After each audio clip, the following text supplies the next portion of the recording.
You love sport. When did UFC become your thing? I remember early on, like I said, I've always fought, grew up fighting with whatever it was. I can always remember a time in my life that I was fighting. There was never a time I wasn't fighting. The UFC, I would say the Ultimate Fighter, the One House, I loved it. I was just, that's, I don't know, it was fun for me to tune in. I remember always watching it, and then Forrest Griffin and Stephen Bonner, that fight was just, it was amazing to see them two go at it like that. So early on, I knew I wanted to be a UFC fighter. I knew I wanted to be not even a UFC fighter. I wanted to be the UFC champion. And we're going to get to what I think many of us think is inevitable. I mean, your rise is palpable. But I want to take you back what you just said. You said you grew up, you're always fighting. Do you mean in the sophisticated sense, learning martial, or actually in the streets, just you enjoyed getting down and knocking people around? Yeah, I never grew up in a martial arts background. I had wrestling and I did boxing, but those are wrestling, and that's a sweet science. So, because I grew up fighting on the street, like forever, can I remember going to wherever it was. We was the kids that lived on the wrong side of the track. So really tough neighborhood you grew up in? Yeah, like all our kids, whatever we did, we had we fought. Was it a backyard football game? Was it going to the park? Was it all that stuff? I grew up fighting my brother. It was 10 months, a little over 10 months apart. And it was like sometimes it was survival for food. It was fighting over food. A lot of times or whatever. I got you. I always just remember fighting. Our mom raised us. To her best ability, gave us. I'm very fortunate and blessed to have a mother that was. She's still alive? Still alive. Nice. That's so supportive, comes to every one of my fights. But like I said, she gave us a start. The best start she could with what she was given, and I'm very thankful. But like I said, we grew up rough, but I'm very thankful for my upbringing. Yeah, well, you look polished now, even though you got about 1 million tats. I know, He's got the three-piece suit on. Yeah, You're hiding a lot of the tats. This is like a contradiction a little bit. You got this nice jacket on, or a vest on, tie is knotted perfectly. Then you got tats like coming out your hands and up to your neck. What's up with the tats, man? Yeah, I've always liked artwork. Like I said, when my uncle he was in and out of prison as well.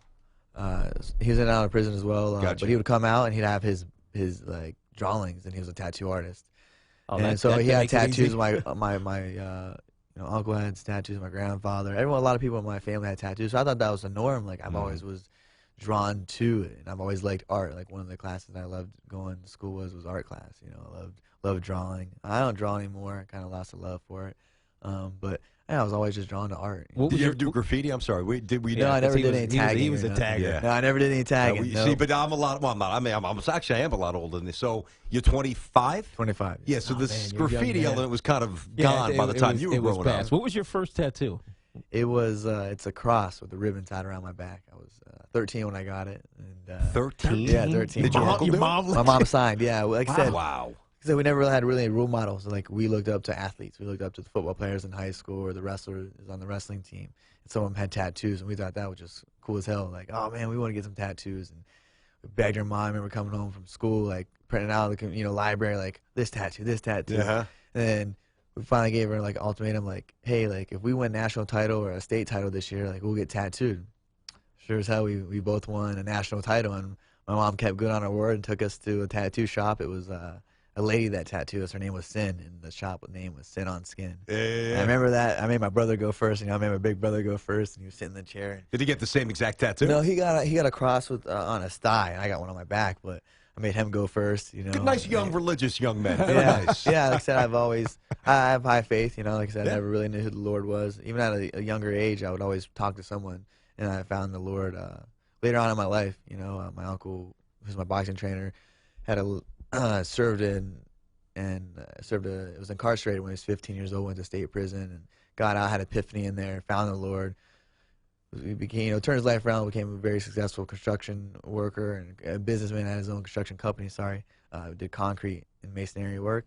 And he's the one that kind of took us under his wing, a father figure, took us to the gym. He was a boxer as well. Did you know your dad at all? That's a hell of a story. That is pretty good. No, man, I mean, my father was in and out of prison my whole life. So you grew up hard, man. There's no way. You grew up a hard way. Yeah, you talk about the wrong side of the track. Yeah. You really were over there. Yeah, the only really, relationship I would have with my father, if you recall, it was, when he was out for a little bit. I was a freshman or sophomore when he was out for a little stint of time. I sold him drugs. That's the only thing that Did you really? Yeah. What, weed or heavy stuff? Yeah, weed. I mean, but he was a crackhead. Anything. He would just chase any. Wow. any high he would chase, man. He would, whatever get him high, he would do it. And you know, so that's the only relationship I really had with him. Cody Wow. No Love Garbrandt is with us in our studio. You say so? You sold drugs at 13, and I mean, doing heroin or No, not man, to, just not to like- say that selling weed's okay, but Yeah, no, it's not at different all. than selling heroin. Yeah, different. Yeah, I never did that. Just Okay. weed. You know, he would like Wow. hit you up, call you, like, hey man, you gonna bring dad a scuba snack, or you know, Oh, it was my like God. that. So you know what I mean? It's like Did you ever smoke with him? no, and I never did. Like I'm gonna say, I've smoked weed. I've done. You know, like I said, I've had a bad path. At a younger age, I've done all that, so I got all that out of my system. And like I said, I had those examples in my life. My uncle was a heroin addict. You know, just got out of prison, was doing good. Did like a couple year stint, was doing good. Started coming to some of my fights. Then a couple weeks ago, just got broke his parole, got caught with a bunch of drugs and gun, and just back. He was a heroin addict, like I said. So that side of my family has all been in prison, you know, in and out. So I had those examples in my life of where my life could have been. Yep. You know what I mean? I grew up my whole life just wanting to make my mom proud, knowing that the path that I was going down at an age, I found success at an early age, and I found, you know, a lot of trials and tribulations of, you know, doing wrong and making, you know, was up and down my whole life. Yeah. You know, so I just know that I had those examples in my life, and I didn't want to do got it. you. So I started going down the wrong road, and my whole sole purpose in my life was to make my mom proud with whatever I did. If it was, you know, being a regular 9-to-5 guy, if she was happy with me, and then I'd be happy. Like I said, I Yeah. just want to make my mom proud. Was my ultimate goal in life. And Who snatched you back, your uncle or your mom? my mom was, I would say, my mom was my rock. You know, Yeah. she was the one that would, you know, she showed us tough love. She was our father and our mother. You know what I mean? What nationality are you? Is that German? What is that? My mom, we took our mom's Garbrandt? maiden name, so Yeah. my mom's maiden name is Garbrandt. It's a lot of. We have a smorgasbord. I'm a mutt. Well, we all have I'm a you know lot what of I things mean? on the So resume. German and Native American, Yeah, okay. Irish, Oh, all right. Dutch. You know, a lot.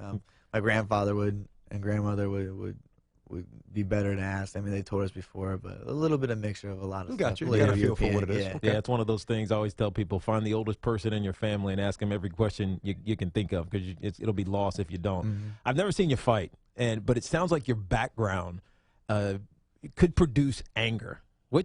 How are you in the octagon?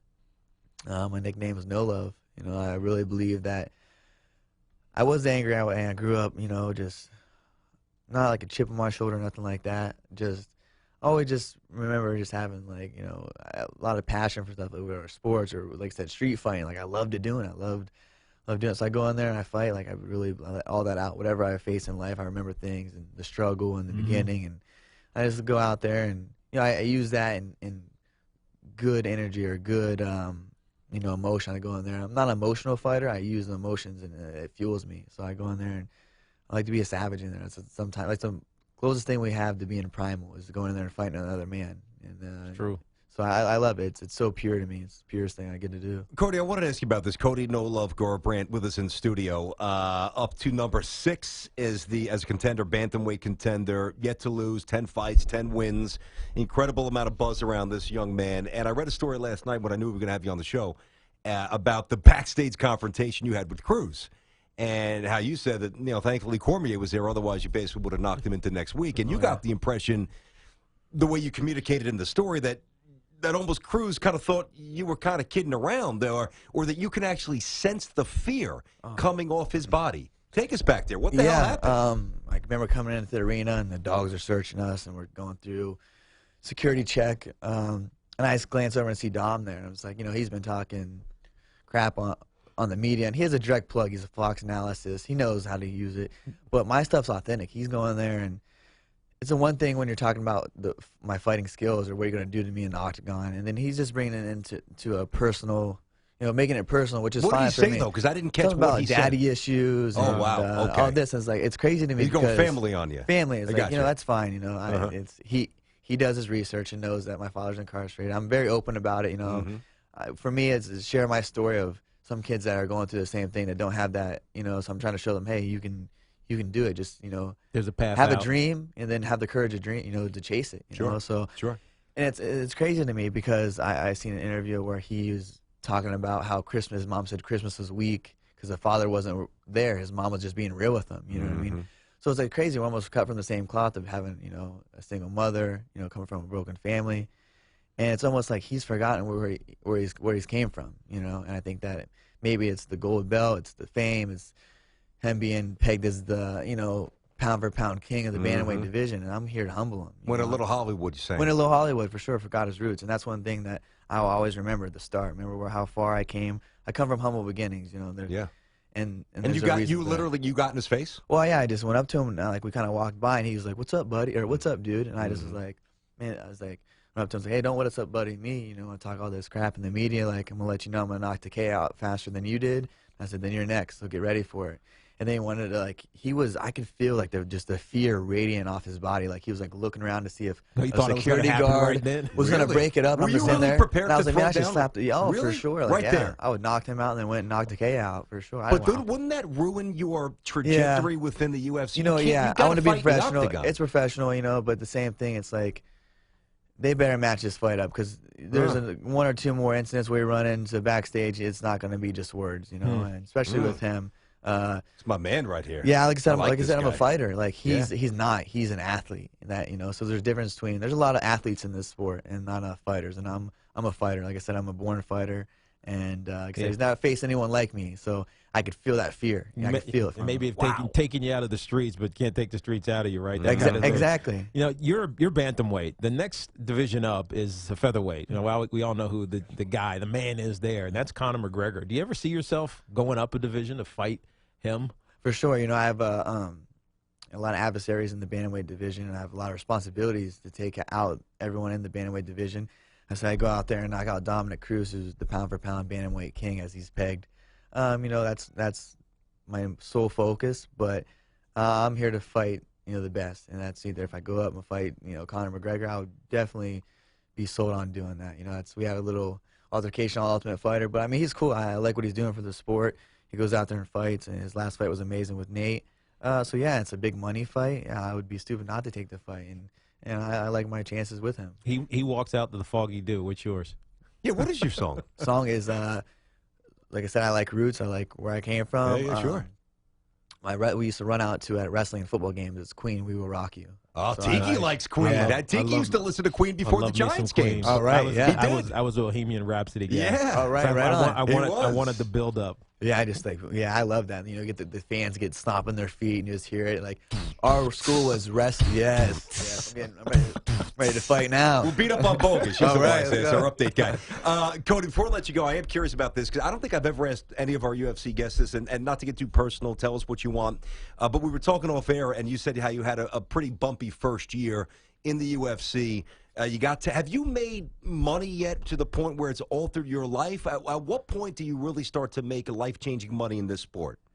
I would say I'm starting to right now. Like I said, even before that I made a fight, I had like $100 in my bank account. I knew that I had to go in there, and this was a fight for me to go in there and change my life. You know, that's why you were selling drugs, right? Yeah, Part exactly. of it. Dude, I was selling drugs to make ends meet, just to be able to pay gym memberships, to do, you know, not just to do because I thought I was gangster, or thought it was, you know, cool to do, it was to survive, you know. And you know, I feel bad about it, you know. It's my past, and it's like I've learned from it, but like I wanted a dream. I would do anything to have this dream. You know, I've chased it my whole life, you know, through ups and downs, all the adversity to overcome. I just, you know, I was blessed to have a dream, and then I was blessed to have the courage to chase it. You know? So it's like I had to make ends meet, and you know, this is a sellable story. This is a story people are going to latch on to because you're real.